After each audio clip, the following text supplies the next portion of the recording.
Assalamualaikum warahmatullahi wabarakatuh. Jumpa lagi dengan Urip. Urip adalah hidup, Urip adalah berkembang. Ya Sobat Urip dimanapun berada, pada pertemuan kali ini kita akan membahas tentang 3 ibadah hati. Ya, apa saja itu? Langsung saja mari kita saksikan. Ler ilir tandore wosumilir tak ijo royo tak senggo temanten anya. Ya Sobat Urip semuanya, ibadah itu tidak hanya tidak hanya sebatas perbuatan fisik, ya, tidak hanya sebatas gerakan badan, tetapi juga bersifat lisan, juga bisa dilakukan oleh lisan dan juga oleh hati, ya.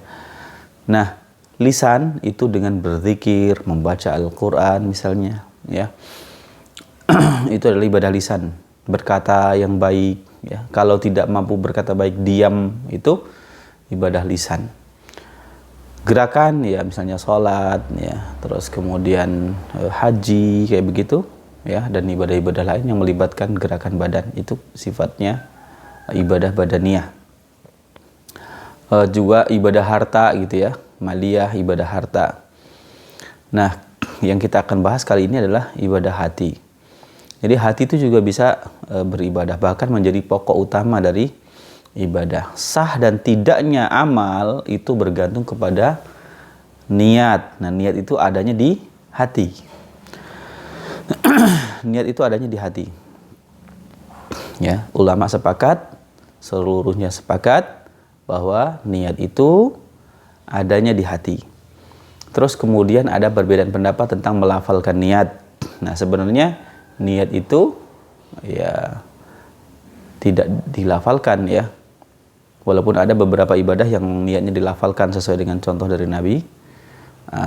Terus kemudian para ulama, sebagian ulama itu mengkiaskan, ya, atau menganalogikan ibadah tersebut dengan ibadah-ibadah yang lain. Jadi mereka menghukumi atau menarik kesimpulan hukum bahwa melafalkan niat sebelum ibadah itu adalah sunnah, gitu.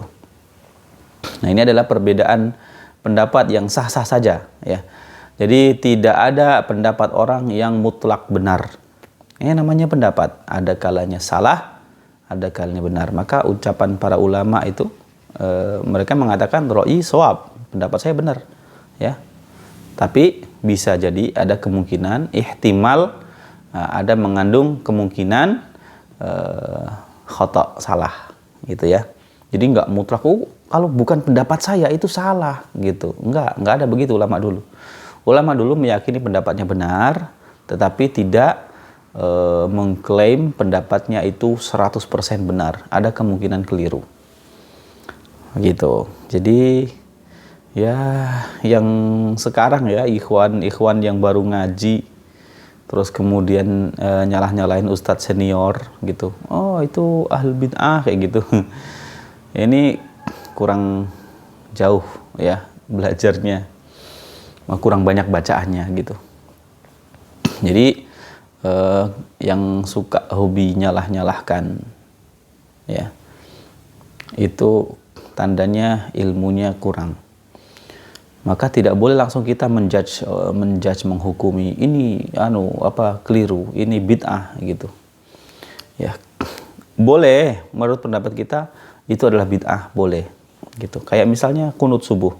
Kunut subuh itu menurut mazhab Hanafi, ya, itu bid'ah, tidak ada, ya, sesuatu yang baru, gitu. Tapi bid'ah yang di sana itu tidak dimaksudkan dengan hadis bid'atun kullu bid'atin dhalalah. Ya, semua bid'ah adalah sesat, enggak. Gitu.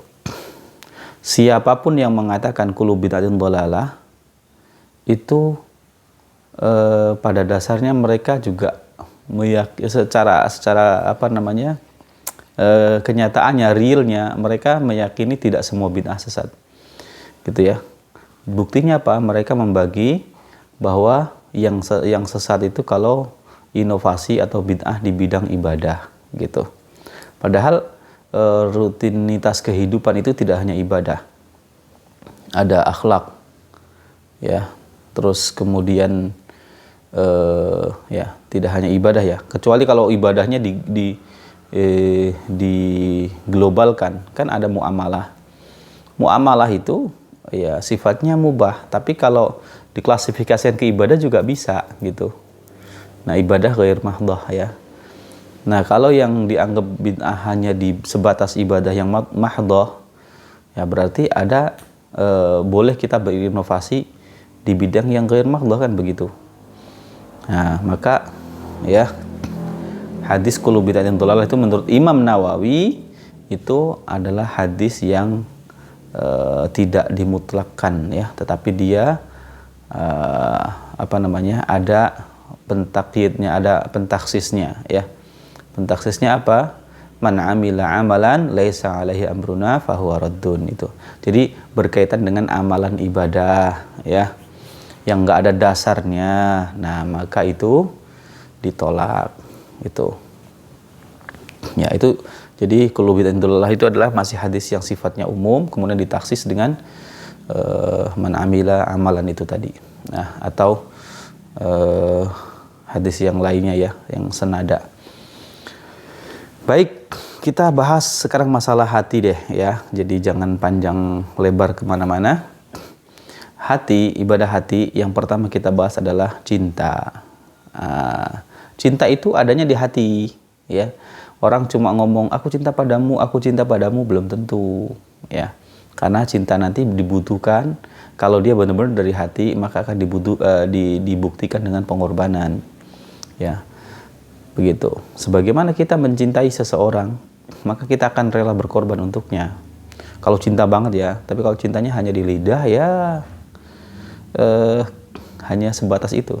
Kalau senang ikut senang, kalau susah lu aja yang susah gitu. Ya. Baik. Jadi dalam level tertentu ada orang yang bisa gila karena cinta. Ya, bisa gila karena cinta. Nah, kecintaan kita kepada Allah dan Rasul-Nya itu harus melebihi cinta kita kepada diri kita, kepada pasangan kita, orang tua kita. Jadi number one yang wajib kita cintai, ya, nggak no reserve gitu, nggak ada nggak bisa ditarik, nggak ada kata mundur. Pokoknya harus gitu, wajib gitu ya. Adalah cinta kepada Allah dan Rasul-Nya. Itu cinta yang pertama. Oke. Nah, dibuktikan dengan apa? Dibuktikan dengan mengikuti perintah-perintahnya dan berusaha sekuat tenaga menjauhi larangan-larangannya. Begitu. Ya, ini bukti ya.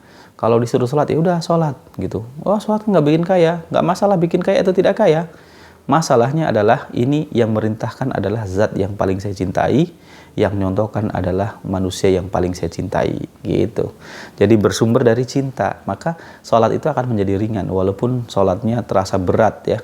Tetapi orang-orang yang melaksanakan sholat berlandaskan dengan kecintaannya kepada Allah dan Rasul-Nya, dia akan melaksanakan sholat tersebut dengan lebih ringan dan mudah. Baik sholat wajib maupun sholat sunnah tentunya. Ya.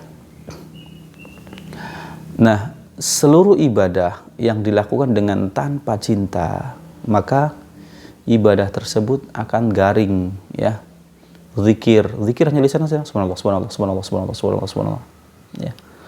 Tidak disertai dengan benar-benar mensucikan Allah dari hatinya. Ini loh zat yang saya paling cintai, sebut namanya subhanallah. Subhanallah. Subhanallah gitu. Benar-benar rasakan masuk dalam hati. Jadi bukan hanya sekedar lisan subhanallah, subhanallah, subhanallah, subhanallah. Cepat sekali ini sabsabah ya. Hanya tasbih di lisan dan itu pun tidak masuk ke hati. Orang-orang begini ibadahnya garing, hatinya jadi justru bisa menjadikan hati menjadi keras. Maka zikir yang tepat itu adalah dipenuhi dengan kecintaan kepada Allah. Baik, terus kemudian ibadah hati yang kedua adalah rasa takut. Ya. Ketika kita beribadah, kita mesti memasukkan perasaan takut kepada Allah. Takut ibadahnya ditolak, ya. Takut Allah nggak ridho, gitu. Jadi segala sesuatu ya yang akan kita lakukan itu timbang dulu. Kira-kira kalau saya melakukan ini Allah ridho nggak, gitu. Jadi orang-orang yang selalu menimbang keridhaan Allah dalam segala perbuatannya, ya, menimbang ini kalau Allah nggak ridho tinggalin, gitu, maka dia akan selamat, gitu. Paling seandainya dapat kebencian manusia, kebenciannya hanya sementara saja. Kadang ada kan masyarakat yang mencintai sesuatu yang bertentangan dengan syariat, kadang ada, gitu. Ada sebagian di masyarakat saya ya, di satu daerah, ya, itu masih suka bawa sesajen gitu ya ke sungai gitu atau ke sendang gitu ya, mengadakan ritual-ritual. Itu kalau diingatkan marah masyarakat itu, tapi tetap harus dinasihati. Saya menasihati ini karena Allah, gitu ya, tetap wajib menasihati ya. Biar dibenci sama orang, biarin aja gitu. Kalau mau ngikutin caranya para sunan ya, para sunan terdahulu, itu bagaimana cara mengalihkan mereka dulu, dialihkan. Yang awalnya doa-doanya doa-doa aja doa-doa yang bersifat syirik diganti dengan doa-doa yang sifatnya Islami, diislamisasi pelan-pelan ya. Terus kemudian yang awalnya ke sendang bawa ke masjid gitu. Kalau mampu lakukan gitu. Nah, setiap orang itu dituntut untuk melakukan dakwah sebatas kemampuannya ya, sebatas kemampuannya. Jadi kalau ada teman-teman misalnya dari jamaah tabligh ya, mereka itu ngajakin sholat gitu. Nah, terus kemudian dibid'ah-bid'ahkan, sesat-sesatkan gitu. Ya, saya pernah baca sebuah buku judulnya Rapot Merah ya untuk jamaah tabligh gitu. Rapot merah untuk jamaah tabligh. Wah, itu isinya cacian maki semua kepada teman jamaah tabligh. Ini nggak produktif ya. Kontraproduktif buku-buku seperti itu. Karena setiap kelompok itu punya keunggulannya masing-masing. Ya sudah, Salafi dengan kajiannya, kemudian jamaah tabligh dengan khurusnya, dengan ngajakin orang, bahkan preman-preman juga ada yang taubat diajak sholat ya. Terus kemudian Muhammadiyah dengan pendidikan-pendidikannya ya. Terus kemudian NU dengan tradisionalitasnya ya, kepesantrenannya ya. Terus kemudian organisasi yang lain, itu mereka semua punya keunggulan masing-masing di bidangnya masing-masing. Jadi nggak usah lah dibentur-benturin gitu ya. Sudah nggak zamannya kalau kita bentur-benturkan antar kelompok gitu. Baik, jadi ibadah itu perlu memasukkan perasaan takut kepada Rabb, kepada Allah ya. Jadi takut ketika amalan kita ditolak, takut ketika perbuatan kita ini justru mendapatkan murkanya ya, takut Allah nggak ridho sehingga kehidupan kita susah di dunia dan akhirat, waliyadzubillah. Itu. Jadi benar-benar dimunculkan rasa takut. Orang-orang yang di hatinya hanya takut kepada Allah, maka seluruh makhluknya Allah akan takut sama dia. Punya wibawa tertentu ya, punya wibawa tersendiri itu. Ya. Terus kemudian yang ketiga selain takut itu adalah harap. Jadi kita wajib berharap ya. Kita berharap ketika berdoa itu, ketika beribadah itu, kita berharap bahwa ibadah kita diterima oleh Allah. Kita berharap bahwa kita dikasih surga oleh Allah. Nah, ada beberapa aliran yang mengatakan seandainya surga dan neraka tidak diciptakan, apakah kamu tidak beribadah? Kenapa mengandai-andai, bro? Ya, Rasul mencontohkan untuk kita ini kalau berdoa minta surga dijauhkan dari neraka. Di Al-Qur'an juga ada ya. Wa minan nasi may yaqulu rabbana atina fid dunya wa ma lahu fil akhirati min khalaq. Kalau minta dunia aja, di akhirat enggak dapat apa-apa. Wa minhum may yaqulu rabbana atina fid dunya hasanatan wa fil akhirati hasanah wa qina adzabannar. Di antara orang-orang itu ada yang meminta, Rabbana, wahai Tuhan kami, atina fid dunya hasanah, beri kami di dunia ini kebaikan. Apa kebaikan? Hidup yang enak, hidup yang sesuai dengan keinginannya Allah, bisa mengikuti perintah-perintahnya Allah, ya, hidup yang berkecukupan gitu, ya. Wa fil akhirati hasanah, dan kebaikan di akhirat. Apa kebaikan di akhirat? Surga. Apalagi coba cek di tafsir-tafsir, rata-rata yang ditampilkan adalah surga. Kebaikan di akhirat, ya, itu Allah tampilkan di surga. Wa qina adzabannar, dan jauhkan kami atau pelihara kami dari azab neraka. Itu Al-Quran mencontohkan, memerintahkan, Nabi mencontohkan, selesai masalah. Jadi tidak perlu kita mengandai-andai. Ya, maka roja atau mengharap, ya, mengharap apa namanya, ridhonya Allah, mengharap surganya Allah di akhirat, mengharap kehidupan, diberi kehidupan yang baik, yang cukup, yang berkah, yang penuh nikmat, ya, oleh Allah, dikumpulkan dengan saudara-saudara yang seiman, ya, dikumpulkan dengan orang-orang soleh, berteman dengan orang-orang soleh, bisa melaksanakan ibadah sesuai dengan yang Allah dan Rasulnya ajarkan, tuntunkan, ya, perintahkan. Itu adalah suatu kebaikan. Maka tiga-tiganya ini harus ada ketika kita ibadah. Ya, cinta itu ibarat kepalanya, ya, mendasari. Kemudian dua tadi, antara khauf dan roja, takut dan harap, itu adalah seperti dua sayap gitu. Dalam misalnya diibaratkan seperti burung, ya.